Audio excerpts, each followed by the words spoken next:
Welcome to Om on the Range, where we share the practice of meditation, the wisdom of Western Buddhism, and the refuge of our community. Whether you are new to meditation or a longtime practitioner, committed or curious, this offering is here to share solutions, stories, and support. Happiness and better health are available to everyone. It just takes practice. This is Om on the Range. Welcome to Om on the Range. This is episode number 26, and it will feature me as the host. My name is Whit, and I am pleased that you are joining us here on Om on the Range again. My good friend, Tim Behrens, is also back to co-host. Welcome, Tim. Thank you. Glad to be here.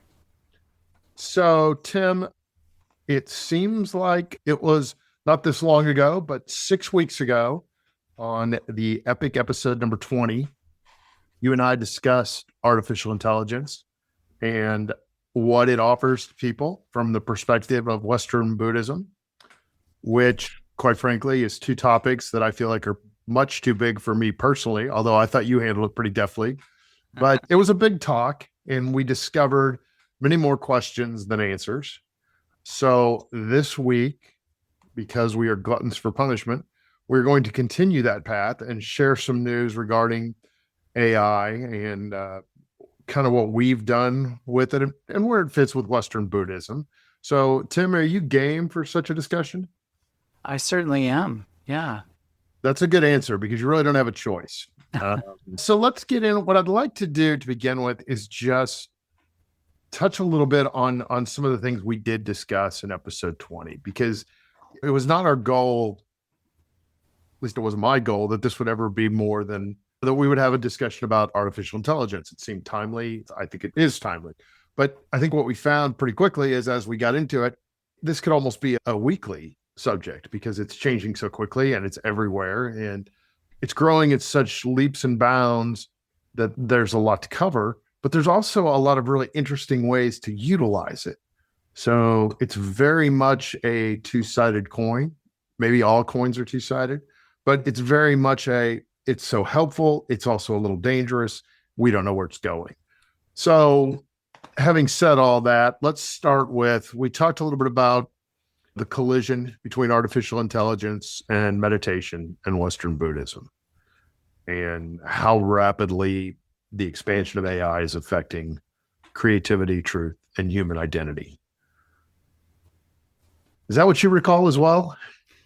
Sure. That's what I recall. Yeah, I think there's a couple of things I'd love to presence just off the top, if that's okay. Please. One is really just continuing to ask that question, as others might, why is this relevant? How does this overlap with Buddhism? And I think given the world that we live in and the rate that technology is moving at, we know that this is a tool and a technology that is here to stay. And I know in my own journey a lot lately, it really has been asking, how do I see it as a tool and not something that I'm putting in the driver's seat? When we think about what is AI, it's a language model. It's a way of working, originally a way of working with programming in a sense where we are programming conversationally. In that sense, it has access to all of this data, all of this knowledge, and how do we tell it how to work with that knowledge? So it's not necessarily being original on its own, but it is a incredible meaning-making, pattern-finding tool that will take the things that we give it and will reflect it back to us. So in that sense, if I'm giving it questions about inquiry and meditation and Buddhism and things like that, the answers that come back will reflect that modality, that way of looking at the world. But the quality of the content I get back is really a reflection of how I've framed the question and how I've asked. So, and I just wanted to presence that idea that when we talk about it as a tool, it really is that, in the sense that I think one of the dangers that we may or may not have talked about is how people can develop relationships with this, but we might argue that they're actually developing a relationship with themselves because it's really a mirror of the things that they're asking it and the way that they're asking it in. And in that sense, it can be a really great opportunity to reflect and to organize our thoughts and have it give us original ways of looking at the ideas that we're working with. But my question in all of this is, how do we stay in the driver's seat? How do we recognize that it is just a tool and that ultimately it is a reflection of who we are and the questions that we're asking? I think I just said that 3 different ways. We should have scripted this and run it through AI first. There's no doubt right. about that. But I think that's an excellent point. I think in simplest terms, what stands out to me with this is it's a tool that it feels like we've given a personality to some extent. And you're right, it mirrors back our personality because it really doesn't have the ability to create its own unless you give it some input. And that's kind of a different story.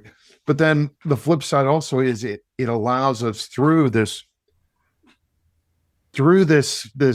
personality and this language patterns that it responds to, it allows us to move so much quicker and access so much information, and it really makes you feel productive. And sometimes you are, but it's just interesting that when you talk about all this, that all sounds pretty positive. And again, it is, but it also, we're already seeing how dangerous it can be because you've almost got to bring the ethics to it. You've got to bring the perspective. You've got to be able to utilize it and weld it in a wise fashion. Yeah, that feels right to me. And even thinking about how we don't want to turn our human experience over to the technology, in the sense that I could have it write a book for me about insight meditation, but if I've never experienced insight meditation, so much of that journey is in the experience, right?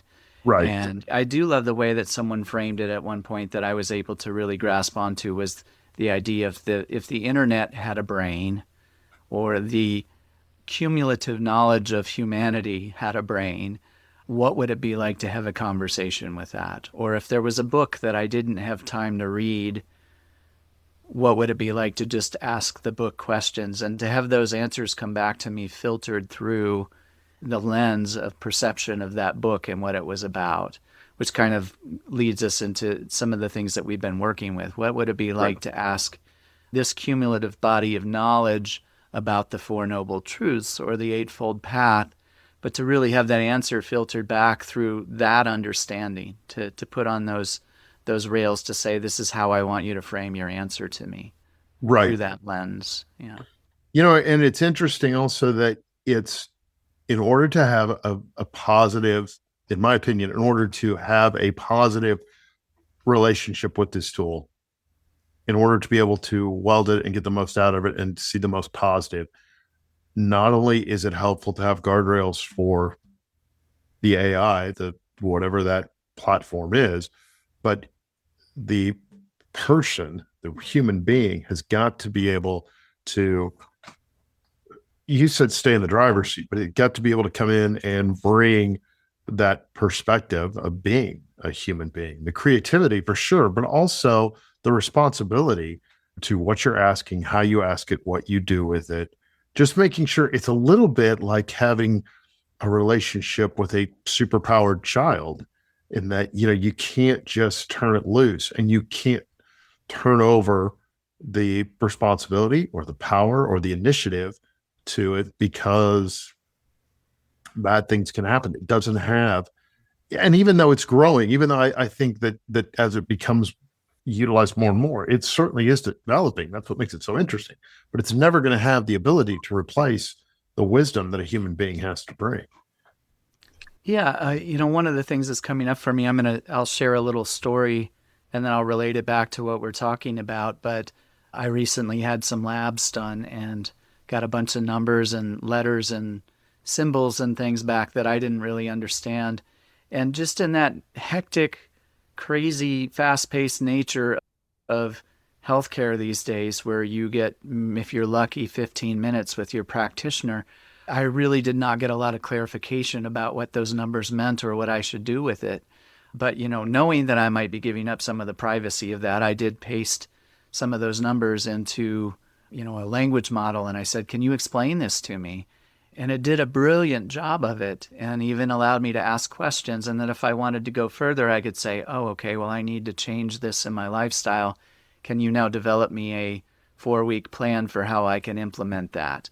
And it would do that. So as an organizational assistant kind of tool that can bring knowledge and light to something, it gave me so much perspective that I was then able to take some of that knowledge and those questions that came from that back to my practitioner. And in that next appointment, that 5-10 minutes of time I got with them to be able to ask those questions. And I think that would be true of, say, perhaps if a source was a teaching or the transcript from a retreat or a collection of Dharma talks from YouTube videos that had been fed into a custom GPT or a custom AI. How amazing is it that we could ask it questions and have it be able to clarify in such a way that we gain a broader knowledge of what it is that we're doing, and then we can take that back into community, which I think is the important piece here, Right. is that it is a perspective finding tool, but ultimately we find the most perspective through how we connect in community and with those people around us, our Sangha. And I think that brings us to one of the more difficult or disturbing parts of the relationship is the number of people that seem to be having personal relationships with artificial intelligence. And I'm not even going to dabble in the idea of, hey, is it right to have that kind of relationship? I don't think it is, because I think it's required, if you're going to have a relationship with some other entity, that it needs to be a living being and not something that was created. But I may be way wrong on that. Let me throw this out at you. I think it says more about people in society that there are so many people that are finding a more productive relationship through a chat bot than they are with people. Yeah, I know when you ask AI something, it is ultimately first and foremost prioritizing giving you what you asked for. And in that sense, when we think about talking about our emotions or things that we're going through, things that we're wondering about, it's going to try and give us exactly what we asked for back. And I think I used this, and I don't know, this might be an inappropriate example, but I think I used this example last time of, like, if I told AI I was thinking about driving off a cliff, it wouldn't tell me to reconsider, and there are so many things to live for. It would tell me, well, here's 5 things you should consider: finding a cliff that's high enough and making sure that you're driving fast. It doesn't really reflect the human condition. It's just a language model that is giving our language back to us. And so there are pitfalls in that, especially when you consider how it's used with mental health. And this might be just an overly long way of us really just saying that I think our challenge in this day and age, with the technology moving so fast and appearing so human, that we just really have to presence the fact that, how do I treat this like a tool? As a graphic designer, I think about when Photoshop first came out, all of the folks who use the old school film cameras said this is going to ruin photography. And in some ways, maybe in that sense of that old tradition of how they were doing things, it did change dramatically. But now Photoshop has become a standard tool in their toolkit for how they work with things. And it's bringing us closer aligned with what our imagination is. The things that we can see in our mind's eye become easier to create with the tools that we have. And I think that's true for working with AI now, is that it opens up so many possibilities with the imagination, with reflection, with inquiry, and just that matter of, but it is a tool, and we want to stay centered in this. Right. So as AI expands, people still have the same future that they've always had. And that's a future shaped by how they relate to change. So tools are going to come and go, but what stays is the human capacity to notice, to choose, to care, and to respond. The reason that I just threw that out there, one, it's probably pretty pertinent and it sounded pretty good, but that was the answer that I got from a custom chat that you and I built when I asked it about what our future looks like as it relates to artificial intelligence and as AI develops and expands. And I thought that was really interesting because, frankly, that's probably what we've been saying, and it was pretty concise. Again, I think it's interesting that it is just a tool, but it accelerates what we can do and who can do it. And so that's all great in my mind, but there is going to be a lot of bumps in the road, unfortunately. And It's going to mirror back what as a society we struggle with. We're going to see that. So I so love that you used that, and what a eloquent answer.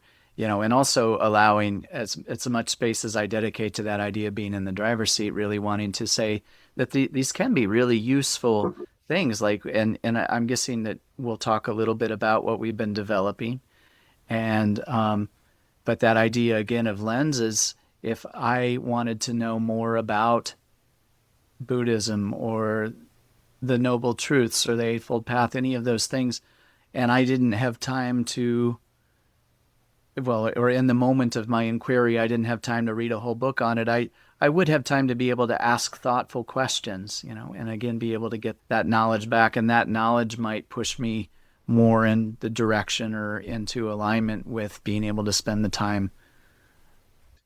I think that's an excellent point, and I think that's an excellent use for the tool, whether it's spiritual or you talked earlier about, your health.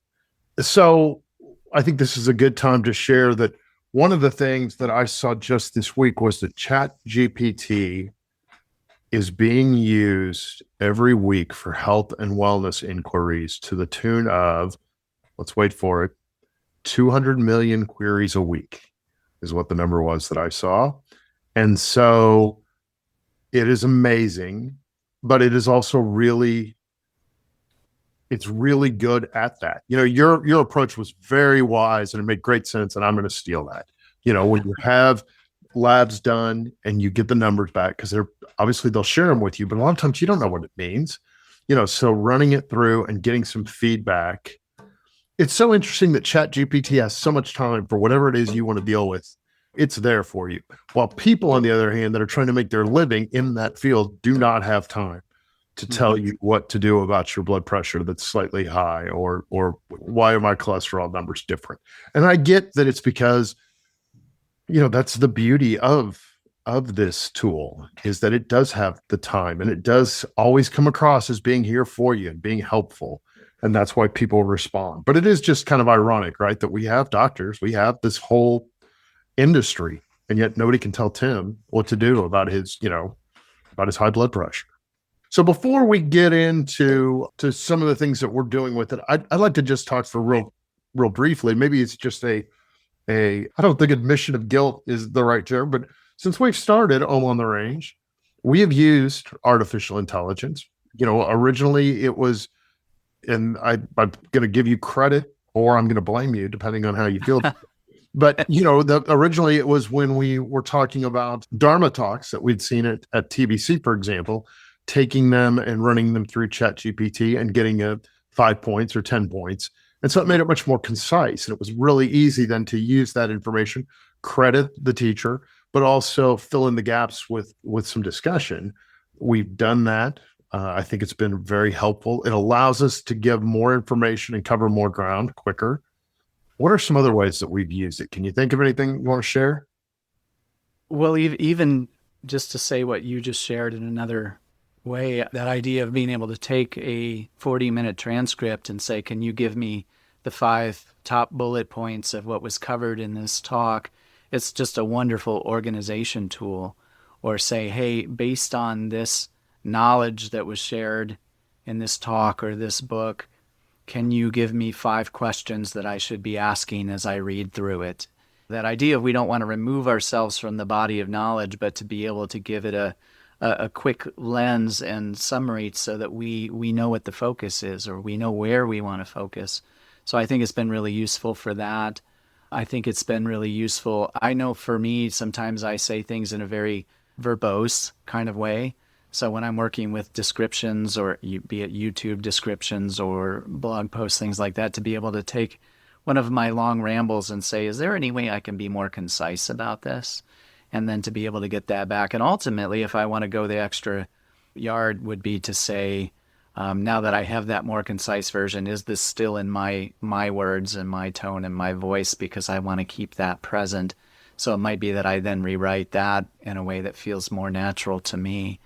But it really is, in that sense of being a language model, it is really incredible at just reflecting what's there, possibly in ways that we haven't seen or considered. And when it comes to, what questions to ask or how to organize a talk or how to structure the format of a podcast, whatever it might be, that it can be really incredible for that. Yeah, I think it's been very helpful just in the framework of how this show has been presented. And it was not that was not part of the plan when we got together, but it showed up pretty quickly, and it has helped us capture and share better content, in my opinion. So let's talk a little bit about Noble Compass. Noble Compass, I'll start with my part. This is something you and I have worked on together. Yeah. We've shared with a few people. I came to you with it because I had the idea of using a custom GPT, using Chat GPT actually at the time. I was having some personal issues, nothing really major, but they were bothering me. And I was actually meditating when it came up. And I thought, hey, I'm going to take this issue that keeps flaring up and I'm going to ask Chat GPT. Not because it was going to tell me anything I didn't already know, but it was a chance to better increase my perspective of whatever the issue was. It was something I could do right then and there. It wasn't destructive. It wasn't negative. It was a way to share and get it out in the open is the way it felt. And right after I thought of that, the very next thing I thought of was, I bet I could tell it to use a Buddhist perspective when it answered. And then again, right after that, it dawned on me that, hey, I bet that kind of tool would be helpful to a lot of people because, as we mentioned earlier, 200 million queries a week for wellness and health questions. So some of those are about people experiencing problems in their everyday life. I think that morning I reached out to you to tell you what had happened. Why don't you jump in and walk us through what you did to help develop this tool? Yeah, remembering what I did would be helpful at this moment. But essentially, I've had some experience building custom GPTs. And when we think about working with AI, it really is that idea of, if you have the breadth of knowledge, say a scan of the internet, and it's basing its answers on that, it's really not a matter of, is the knowledge there? It's a matter of, what is the lens we want the answer to come through? So I think a lot of what I did was help to refine the instructions in such a way that it was seeing things through the lens of Western Buddhism, that it was restraining or refining its answers in such a way that it wasn't pulling on that greater knowledge, but to say, if I'm looking specifically for something in regards to meditation or in regards to how I view a problem in relation to the Four Noble Truths and the Eightfold Path, or even, I believe we built some of TBC's knowledge into that with the help of Robert and some of his materials and writings. Right. And so really it was a matter of narrowing it down in such a way to say, it's like, I'm not wanting to have a conversation with AI or the internet as a whole. I really want to have a conversation with the Buddhist understanding of how I might view these problems, how I might find perspective, how I might receive tips or guidance on how to move through it. Even if it's just that suggestion, which I've seen with that tool before, of taking a moment to really pause and reflect, and to invite the practice into that as well.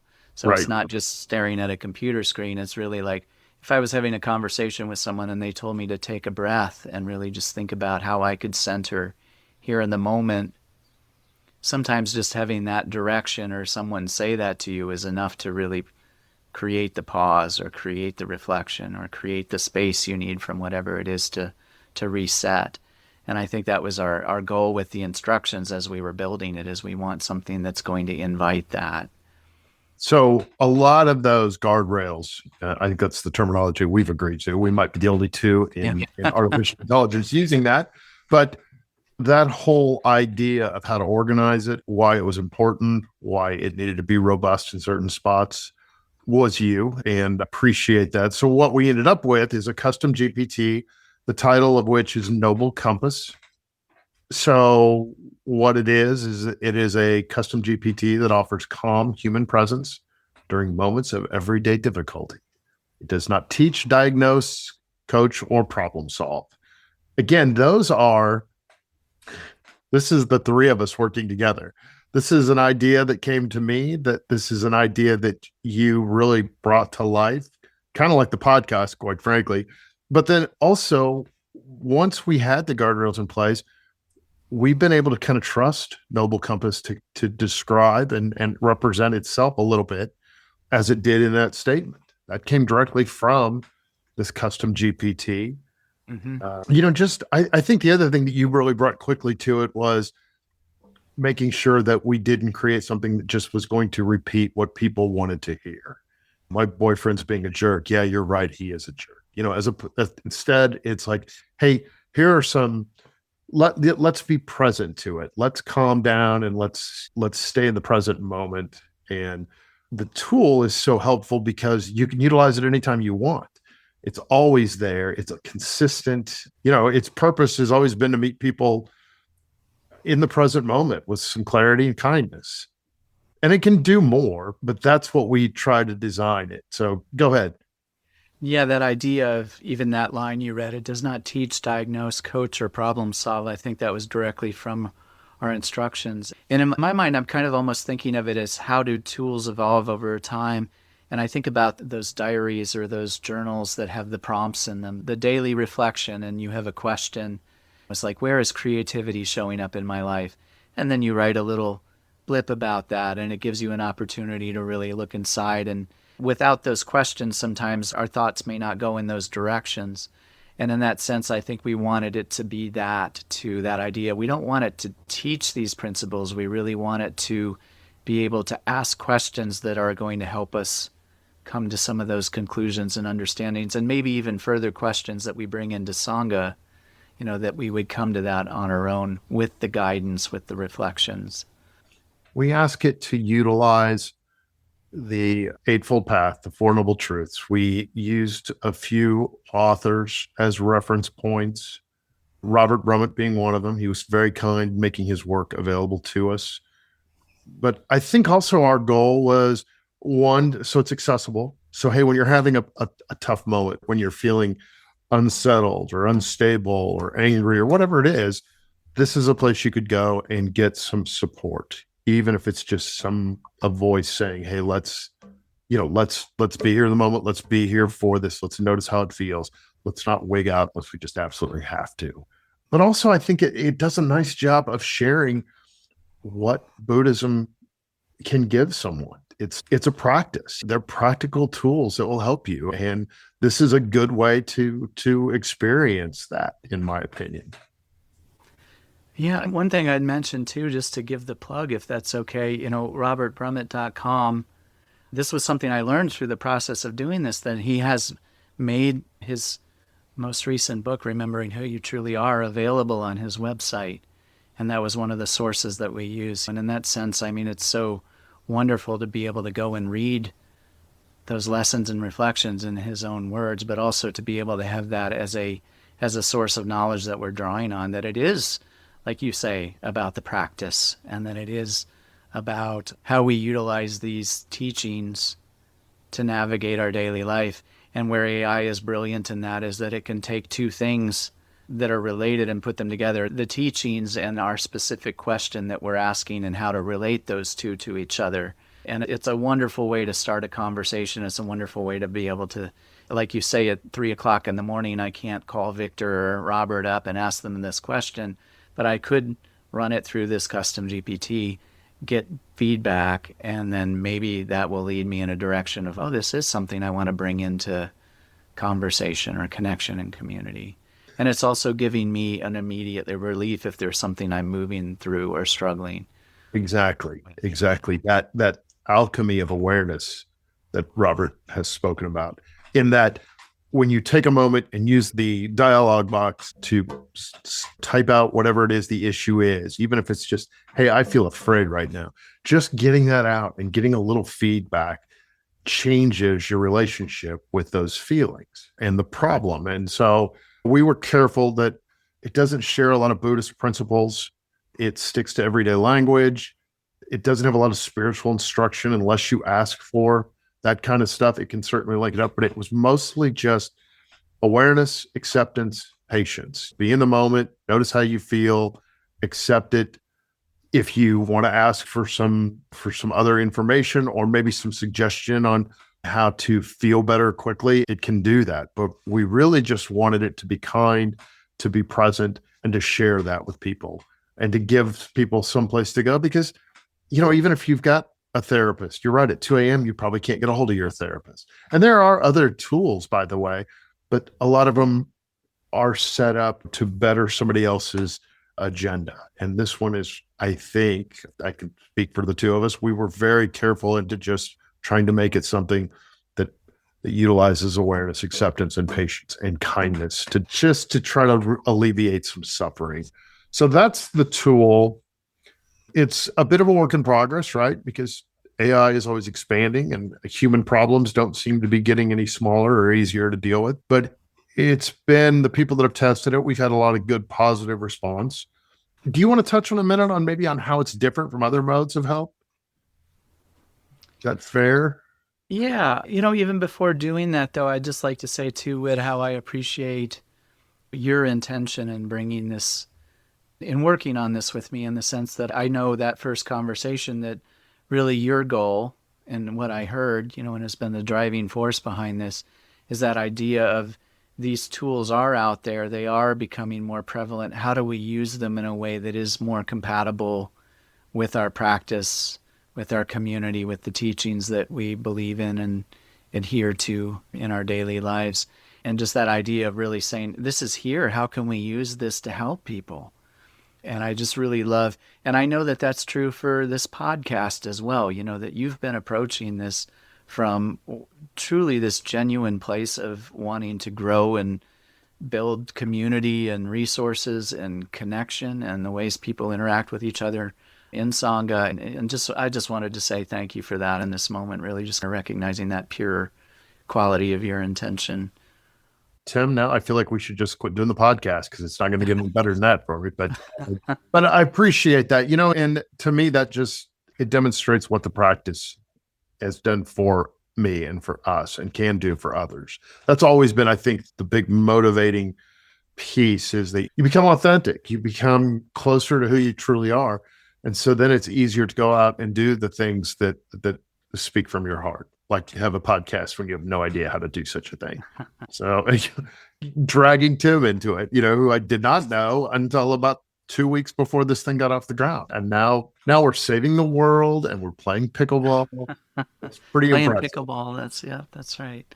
Yeah, and I think that's the other beauty of these things, that these collaborations that come up and the classes that are being taught at TBC and the ways people are coming together to learn new skills and try new things, have new experiences, that really that is ultimately why we do any of the things that we do.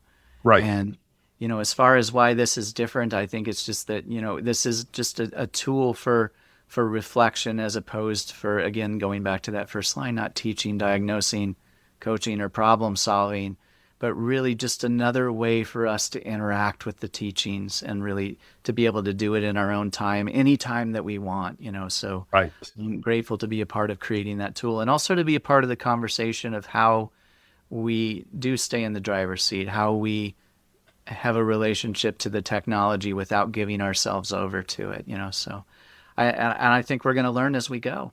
Yeah, I think that's definitely true, but I really appreciate your wisdom and your expertise and your friendship. I think as we wrap this up, I think what I would like to do is just make the offer that if you're a listener and you would like to play around with Noble Compass, you can shoot us an email. I'll give you the email address in just a minute and I will send you the link. There's certainly no cost, and we'd love to hear what you think. Tim, are we okay with that? We're sharing at least that route? I think that sounds great. And then we'll share more as it finds a home where it's publicly accessible. We'll share that as well. But if anyone wants to experiment with it or experience it before then, that sounds great. Great. Thank you for joining us, Tim, as co-host. You did a great job as always. And thank you to our listeners for supporting and listening to Om on the Range. You can find OTR on YouTube, Spotify, and any other place, for the most part, that offers podcasts. Feel free to contact us at omontherange@gmail.com. If you decide you would like to experience Noble Compass as a tool, then just shoot me an email at omontherange@gmail.com. This is Whit signing off and wishing you happy trails. Thanks to our Om on the Range production team for making this program possible. and to Mr. Brad Athey for composing and performing the original music. And to you, our listeners, thank you for being a part of this journey as we explore meditation, Western Buddhism, and the path towards a happier, healthier life. Remember, less suffering and more joy are available to everyone. It just takes practice. Until next time, stay grounded, stay kind, and keep finding peace in the simple, practical things. For all of us here at Om on the Range, happy trails.